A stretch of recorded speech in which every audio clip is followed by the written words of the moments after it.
সবসময় শিক্ষার্থীকে বোঝাবেন যে বলেছি আমি, তবু আবার বলছি, সেটা হচ্ছে অঙ্ক আর মাংস যত কষবে তত ভালো।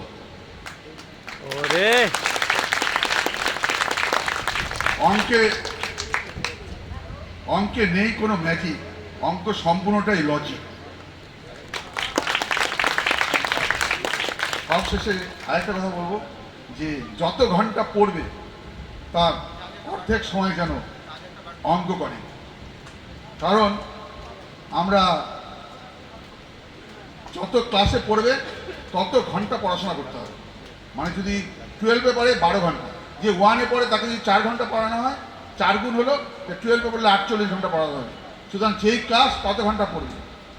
তাই সবাইকে বলবো যে, এটাও বলেছি আগে, তবু বলছি, পিথাগোরাসকে রাজা ডাক দিয়ে বলেছিলেন যে আমার ছেলেকে অঙ্ক শেখাতে হবে, সহজ পদ্ধতি কি আছে তার মধ্যে অঙ্ক শেখার জন্য। পিথাগোরাস বলেছিলেন, মহারাজ, অঙ্ক শেখার জন্য কোনো রাজপথ নাই। ধন্যবাদ।